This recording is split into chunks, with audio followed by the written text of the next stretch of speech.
আমার ছেলে দীর্ঘদিন থেকে নেশায় আসক্ত, সিগারেট ও গাঁজা সেবন করে। বহু চেষ্টা করেও তাকে নেশা থেকে ফিরিয়ে আনা সম্ভব হচ্ছে না। তাই কি করলে তাকে নেশার থেকে ফিরিয়ে আনা সম্ভব হবে? অনুগ্রহ করে পরামর্শ দিলে উপকৃত হব।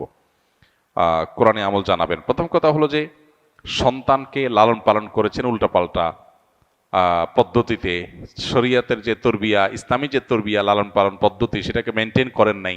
এখন সন্তান হয়তো খারাপ মানুষে পালায় পড়ে, খারাপ পরিবেশে পড়ে সে নষ্ট হয়ে গেছে। তো এখন শুধুমাত্র দোয়া দরুদ পড়বেন আর সন্তান ঠিক হয়ে যাবে, ব্যাপারটা সেরকম না। এখন প্রথমত নিজের এই যে কৃতকর্ম, সন্তানকে বিপদগামিতার পথে ঠেলে দিয়েছেন, যেন তওবা করবেন। দ্বিতীয়ত, সন্তানের ইসলাহ এবং সংশোধনের জন্য সন্তানকে বিভিন্নভাবে বোঝাবেন, তার মধ্যে দাওয়াতি কাজ করবেন, পাশাপাশি আল্লাহর কাছে চোখের পানি ফেলে দোয়া করবেন। ইনশাআল্লাহ ত্রিমুখী প্রচেষ্টার মাধ্যমে সন্তানের সংশোধনই সম্ভব। এক্ষেত্রে দোয়ার ক্ষেত্রে আমি বলবো, আপনি দোয়া কবুলের যে সময়গুলো আছে, শুক্রবার আসরের পরের সময়, 5 ওয়াক্ত নামাজের পরের দৈনিক, এবং ভোর রাতে তাহাজ্জুদের সময়, এগুলো দোয়া কবুলের সময়। আরও দোয়া কবুলের বহু সময় আছে। এই সময়গুলোতে সন্তানের নাম ধরে আল্লাহর কাছে চোখের পানি ফেলে দোয়া করেন। আল্লাহ তাআলা হেদায়েতের মালিক, অসম্ভবকে সম্ভব করার মালিক।